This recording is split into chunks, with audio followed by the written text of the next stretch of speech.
Everyone sees the photos, the smiles, the new life, the captions about freedom and happiness. After a divorce, it looks like someone just escaped a prison and finally found peace. But psychology reveals something very different. Behind the social media posts, the human mind follows a very specific emotional timeline after a relationship ends. First comes the euphoria. Then something unexpected appears: loneliness, biological withdrawal, and a psychological process most people never talk about. Today we're exploring what really happens after the freedom begins. Welcome to Female Nature Revealed.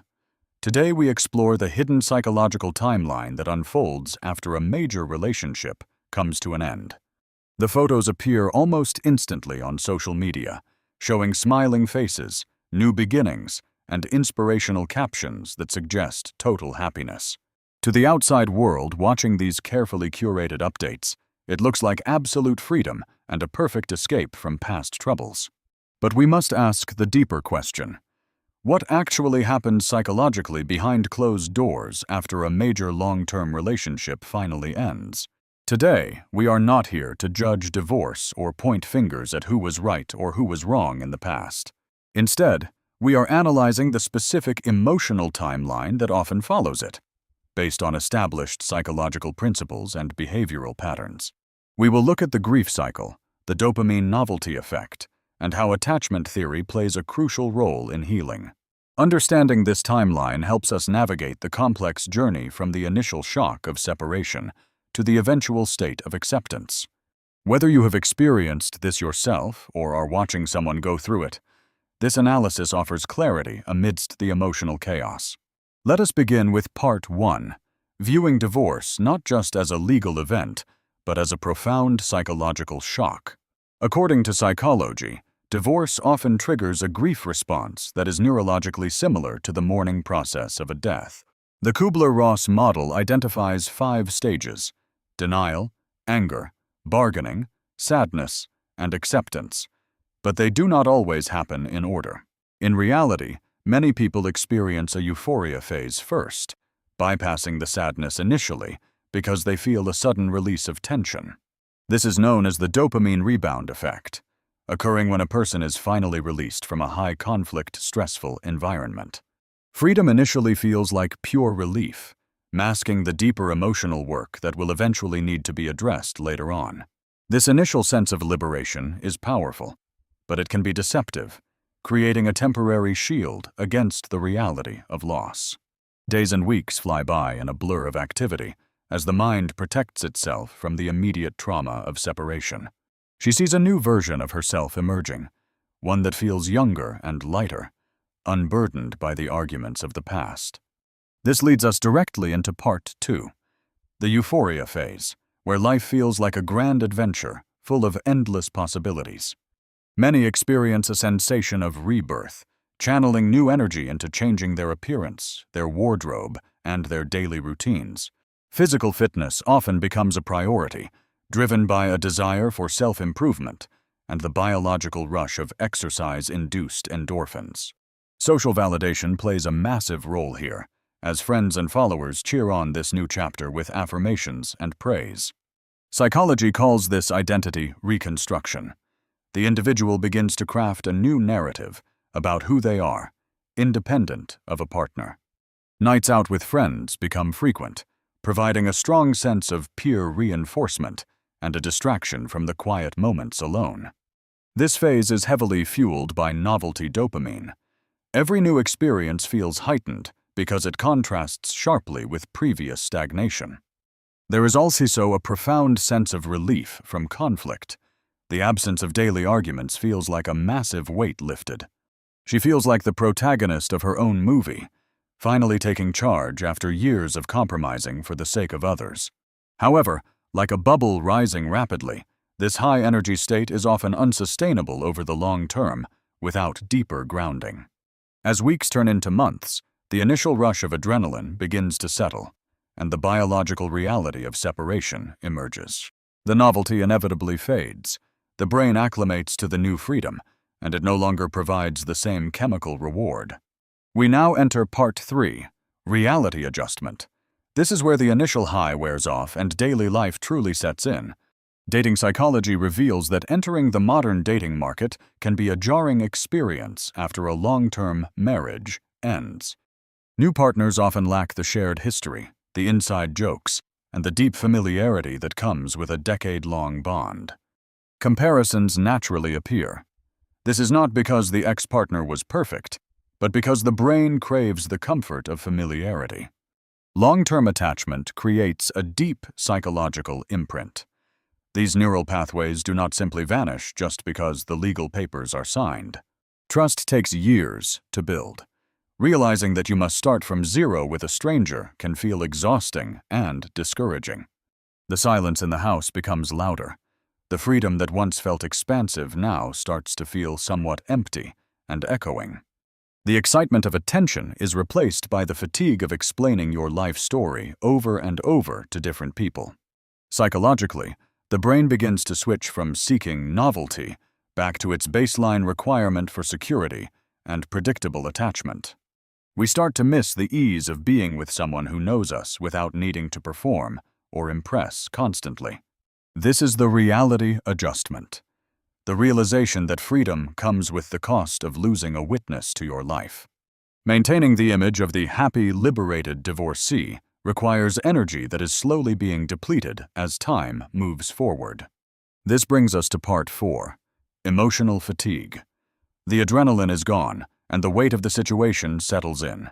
Social psychology calls this identity performance fatigue. It happens when your social media image does not match your internal emotion.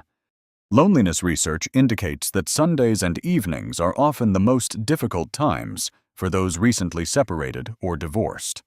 These are the quiet moments when the distractions of work and partying fade away, leaving space for intrusive thoughts. Pair bonding instincts are powerful. We evolved to survive in groups and pairs, so isolation triggers a primal alarm.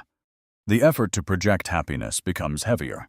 She may start declining invitations, preferring to stay home and rest.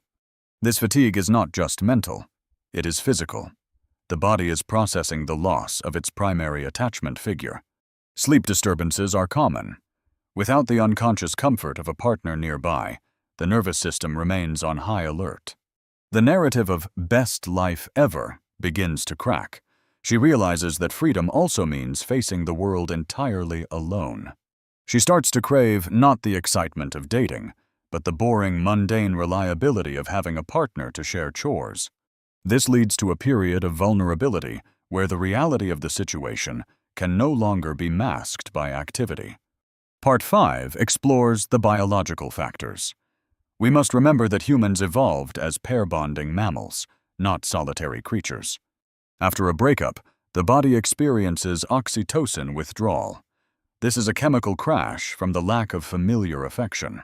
Reduced physical touch leads to a phenomenon neuroscience calls skin hunger. We biologically crave contact to regulate our stress. Attachment disruption affects the body's regulation. This is why many people get physically sick shortly after a separation. Long-term lack of physical contact can manifest as anxiety, mood instability, and a pervasive sense of unease. This happens to both men and women. Our biology does not care about our logical reasons for leaving the marriage. The body remembers the presence of the other person long after the mind has decided to move on. Warm water often becomes a substitute for warmth from a partner, a common coping mechanism for skin hunger. These biological cravings can be confusing, making one question if they made the right decision, even if the marriage was bad. Understanding that this is a biological withdrawal process helps in managing the symptoms without spiraling into regret. Part 6 addresses the tangible reality: financial and family stress. Divorce is an economic restructuring of the entire household. Households split and resources divide. The lifestyle that was supported by 2 incomes must now be sustained by 1. This often means moving to a smaller place, cutting back on luxuries, and facing the anxiety of financial insecurity. Children also experience deep adjustment stress. They absorb the tension of the environment even when nothing is said directly. Family systems theory suggests that parental stress is often mirrored in the children's behavior and emotional state. It is not necessarily anyone's fault. It is simply the inevitable consequence of dismantling a complex family structure. The logistics of co-parenting schedules add another layer of mental load that never existed during the marriage. Financial survival mode can kill the initial sense of freedom, replacing it with a grind for stability. She may have to work longer hours, leaving less time for the self-care and social life she enjoyed in the euphoria phase. Now we reach Part 7, the comparison phase. This is a common period of retrospective reevaluation as time passes. As the distance from the conflict increases, the bad memories fade, and the good memories tend to resurface. People often reinterpret past relationships. They start to realize what was lost, what was misunderstood, and what was taken for granted. This is not necessarily regret, but a mature acknowledgement that the marriage had value, even if it ultimately ended. Psychology calls this memory reconstruction. The brain softens the edges of the past to protect us from bitterness. She sees her ex-partner not as a villain, but as a flawed human being who also tried their best. This phase is crucial for true healing. It moves the narrative from "I am a victim" to "we were two people who struggled." Making peace with the past allows her to stop running from it and finally stand firmly in the present. Finally, Part 8, the mature outcome. After enough time has passed, many people reach the stage of true acceptance. In this stage, the focus shifts entirely from blame to growth. The emotional roller coaster finally comes to a halt. Some will eventually remarry. Some will choose to live independently. Others will learn to build better relationships in the future. The need for constant validation fades. She finds stability within herself rather than seeking it desperately from external sources. Triggers that used to cause panic now only produce a mild acknowledgement. The emotional wound has turned into a scar. She has mastered the logistics of her new life.